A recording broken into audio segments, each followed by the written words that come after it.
రానా దగ్గుబాటి కథానాయకుడిగా నటించిన latest movie 'నేనే రాజు నేనే మంత్రి' సినిమాపై ఏ స్థాయిలో అంచనాలున్నాయో అందరికీ తెలుసు.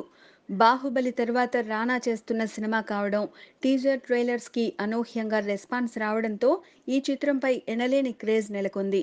దాంతో ఈ చిత్రం విపరీతమైన బిజినెస్ చేసింది.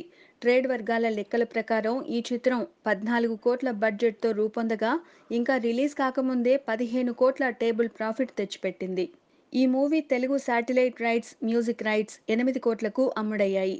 మలయాళం వెర్షన్ విషయానికొస్తే శాటిలైట్ ప్లస్ మ్యూజిక్ రైట్స్కి 2 కోట్లు, థియరిటికల్ రైట్స్కి 1.50 కోట్ల మేర ధర పలికింది.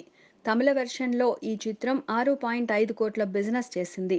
అందులో థియరిటికల్ రైట్స్కి 4 కోట్లు, శాటిలైట్ ప్లస్ మ్యూజిక్ రైట్స్కి 2.50 కోట్లకు రేట్లు పలికాయి. ఇక హిందీ విషయానికొస్తే అక్కడ రానాకి ఆల్రెడీ ప్రత్యేక ఇమేజ్ ఉండడంతో ఊహించని రేంజ్లో బిజినెస్ చేసింది. Hindi dubbing rights, satellite rights, digital rights కలుపుకుని 11 కోట్లు వచ్చినట్లు ట్రేడ్ లెక్కలు పేర్కొన్నాయి. అన్ని భాషల్లో చేసిన బిజినెస్ లెక్కలు కలుపుకుంటే ఈ చిత్రం 29 కోట్లు కొల్లగొట్టింది. ఇందులో బడ్జెట్ తీసేస్తే 15 కోట్లు లాభమన్నమాట. డైరెక్టర్ తేజ దర్శకత్వంలో తెరకెక్కిన ఈ చిత్రాన్ని సురేష్ ప్రొడక్షన్స్ బ్యానర్పై సురేష్ బాబు నిర్మించారు. ఇందులో రానా సరసన కాజల్ అగర్వాల్, క్యాథరిన్ తెరిసాలు హీరోయిన్స్గా నటించారు.